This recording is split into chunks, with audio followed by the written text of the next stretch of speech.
Gujarat number 1 engineering university Sankalchand Patil university.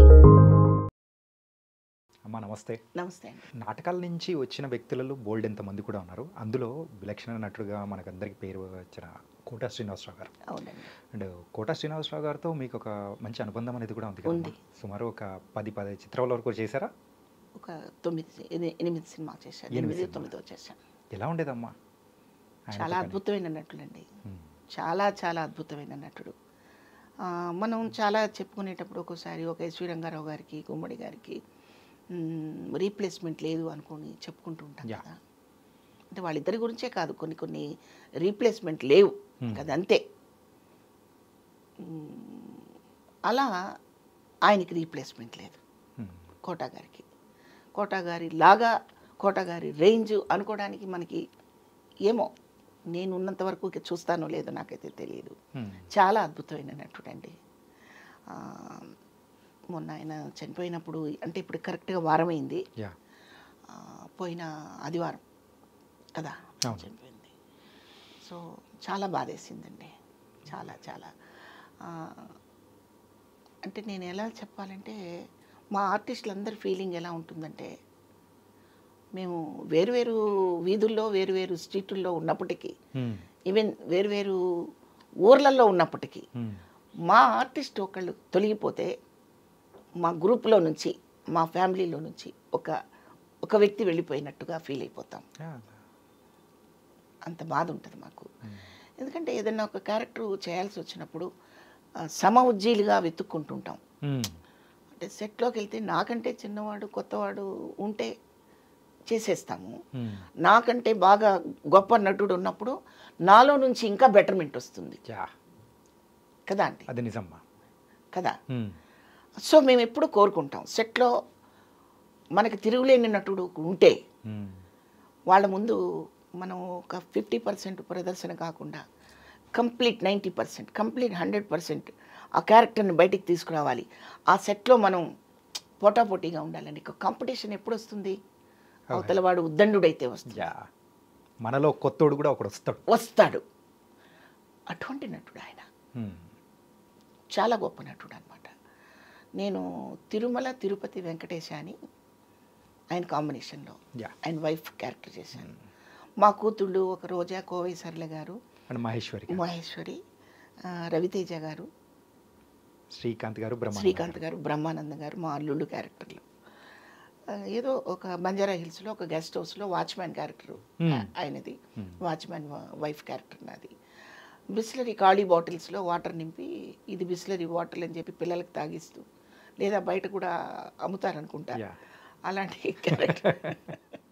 ఇప్పుడు జరిగేది మీరు అప్పుడే చేసేసారు. ఇప్పుడు జరిగేది ఫ్యాక్ట్. ట్యాప్లో వాటర్ పెట్టి వాటర్లు పోస్తూ ఉంటారు అందులో. నా క్యారెక్టరు అటు ఆయన పిసినర్తనాన్ని కొద్దిగా ఆవగించుకుంటూ, ఆయన కష్టాన్ని కొంచెం గమనిస్తూ, మళ్ళీ చెడ్డవాడు కాదు భర్త, మంచివాడు. పిల్లలకేమో అత్యాశలు, పిల్లలకి, ఆడపిల్లలకి వాళ్ళ కోరిక తీర్చలేని అసహాయతతో ఉన్న తల్లిదండ్రులం మేము. మంచి క్యారెక్టర్ పడింది ఆయనతో పాటు. నేను చాలా హ్యాపీగా ఫీల్ అయ్యాను. ఆ తర్వాత ఊహనా పెళ్ళంట అని, అహనా పెళ్ళంట ఒకటి, ఊహనా పెళ్ళంట ఒకటి, 2 ఉన్నాయండి. సురేష్ ప్రొడక్షన్స్దే అది కూడా. అందులో నేను మురళీమోహన్ గారు నేను పేరు, కోట గారు నాకు మావగారు. నేను అందులో రిచ్ అనమాట క్యారెక్టర్. నా క్యారెక్టర్ ఏదో పెద్ద నెక్లెస్, పెద్ద హారం వేసుకొని ఉంటే అది షార్ట్ అవగానే తీసి అక్కడ పెడుతుండేదాన్ని నేను. కోట గారికి విసుగు వచ్చింది. ఏంటి శివపార్వతి ఎన్నిసార్లు తీస్తావు నెక్లెస్, ఏంటి కష్టంగా ఉందా అన్నారు ఆయన.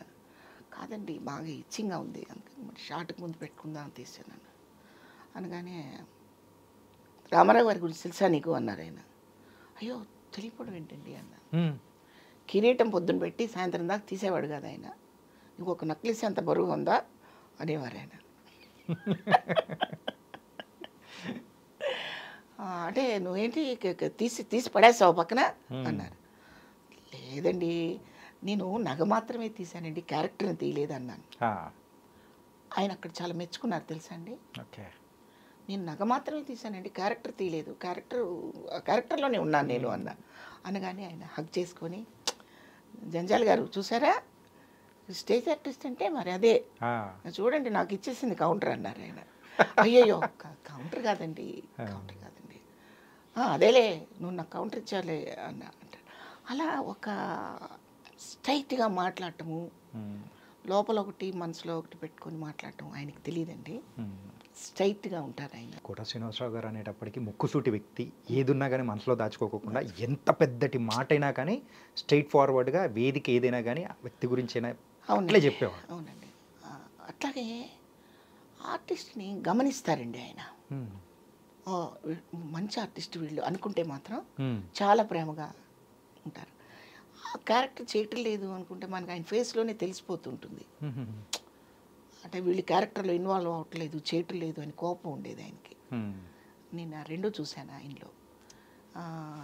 ఇంకా తర్వాత తెలుగు భాష మీద, తెలుగు కల్చర్ మీద, తెలుగు ఆర్టిస్టుల గురించి ఒక పెద్ద తపన ఉండేదండి ఆయనకి. అది నిజమ్మా. మీరు చాలాసార్లు చెక్ చేసుకోండి, ఎటువంటి సభలోనైనా మా తెలుగు వాళ్ళకి ఎందుకయ్యా మీరు ప్రయారిటీ ఇవ్వరు, చక్కగా డైలాగులు చెప్పే ఆర్టిస్టులను ఎందుకు మీరు వదులుకుంటారు అని ఒక బలమైన పోరాటం చేశారు ఆయన. అయితే ఆ పోరాటం ఎంతవరకు సక్సెస్ అయిందనేది మనకు తెలుసు. అది పోరాటంగానే మిగిలిపోయింది, అది పెద్దగా సక్సెస్ అవ్వలేదు. మన వాళ్ళకి తల్లులు కూడా మోడ్రన్గా కనిపించాలి. ఇప్పుడు ఆ పరిస్థితి వచ్చింది. తల్లులు కూడా ఉదార్థంగా కనిపిస్తే ఎందుకులే అనుకుంటున్నారు ఏమో మరి నాకు తెలియదు.